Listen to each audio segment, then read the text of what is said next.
తెలంగాణ ప్రజలందరికీ హృదయపూర్వకంగా నమస్కారాలు తెలియజేస్తూ ఇవాళ రాష్ట్రంలో జరుగుతున్నటువంటి పలు అంశాలపైన మాట్లాడేందుకు మేధావులతోని చర్చించేందుకు మేధావులు మొత్తం తెలంగాణ సమాజం ఏం ఆలోచిస్తుందో ప్రజలకు తెలియజేసేందుకు తెలంగాణ జాగృతి ఆధ్వర్యంలో రేపు సోమాజిగూడ ప్రెస్ క్లబ్లో ఉదయం 11 గంటలకు ఒక రౌండ్ టేబుల్ సమావేశాన్ని ఏర్పాటు చేయడం జరిగింది. మరి ప్రధానంగా ఈ రౌండ్ టేబుల్లో చర్చించాల్సినటువంటి అంశాలు ఏందన్నవి ప్రజలతో కూడా పంచుకొని రేపు వస్తున్నటువంటి అనేక మంది మేధావులు ఇతర మిత్రులకు కూడా స్వాగతాన్ని తెలియజేస్తూ ఉన్నాము. ఇవాళ మీరు గమనించినట్టయితే ఉమ్మడి ఆంధ్రప్రదేశ్లో ఉన్నప్పుడు మన తెలంగాణ అస్తిత్వం మీద రకరకాలుగా దాడి జరిగేది. అది మన భాషను అవహేళన చేయడం కావచ్చు, మన యాసను అవహేళన చేయడం కావచ్చు, మన దగ్గర కవులు కళాకారులు లేదనడం కావచ్చు, లేకపోతే మన పాటలు కాకుండా మన పాటలను మరిపించేటటువంటి ఇంకొక పాటలను ప్రభుత్వ వేదికల మీద పాడించడం కావచ్చు, మన పండగలను అవహేళన చేయడం కావచ్చు, మన పండగలకు ప్రాధాన్యత ఇవ్వకపోవడం కావచ్చు, మన దగ్గర ఉండేటటువంటి గంగా జమున తహజీబ్ని అవమానించే విధంగా మాట్లాడడం కావచ్చు, ఇవన్నీ కూడా మనం ఉమ్మడి ఆంధ్రప్రదేశ్లో భరించినాం, వాటిని ఫేస్ చేసినాం, వాటిని దాటుకొని ఉద్యమం చేసి ఇవాళ ప్రత్యేక తెలంగాణ రాష్ట్రాన్ని సాధించుకోవడం జరిగింది.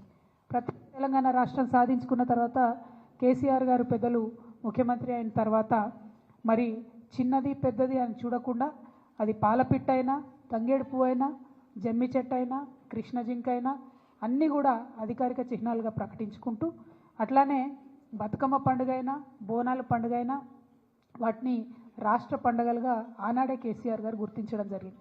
అట్లానే తెలంగాణ సమాజానికి వందల సంవత్సరాలుగా అలవాటు ఉన్నటువంటి మత సామరస్యాన్ని కాపాడడానికి కూడా ఒక పక్క క్రిస్మస్ని ప్రభుత్వపరంగా చేస్తూ, ఇంకొక పక్క రమదాన్ని చేస్తూ, ఇంకొక పక్క బతుకమ్మ బోనాలు చేస్తూ మరి అన్ని విధాలుగా కూడా మన గంగా జమున సంస్కృతిని కాపాడుతూ రావడం జరిగింది.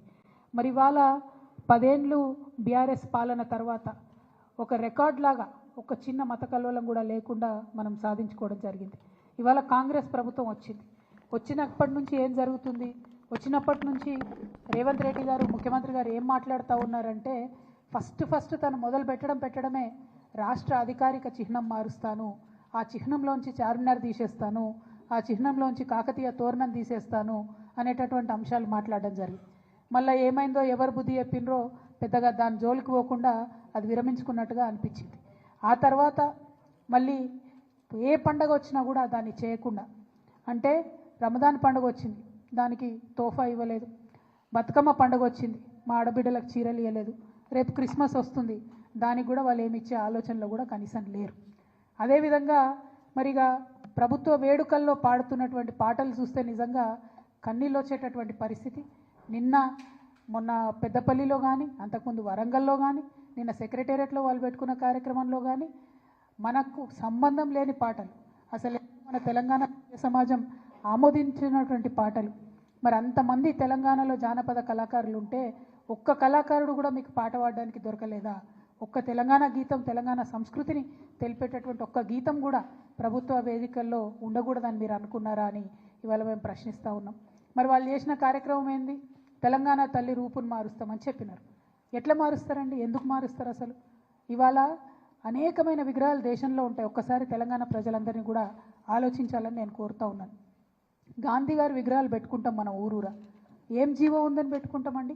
ప్రేమ ఉంది కాబట్టి, మనసు నిండా గౌరవం ఉంది కాబట్టి పెట్టుకుంటాం.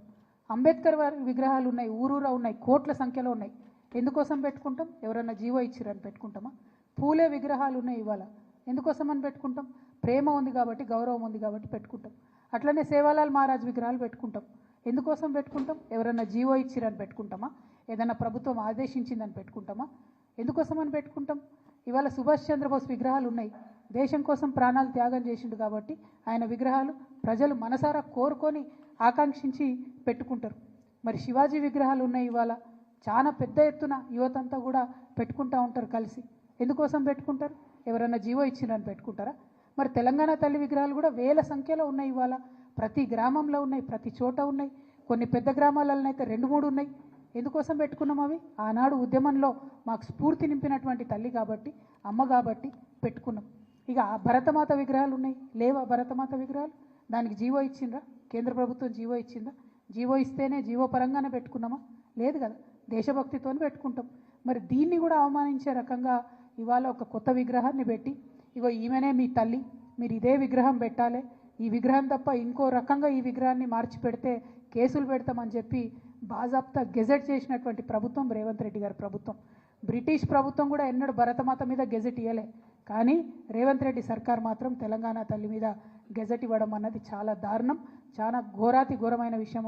మనం గమనించాల్సిందిగా నేను తెలంగాణ ప్రజలందరినీ కూడా మరి కోరుతా ఉన్నా.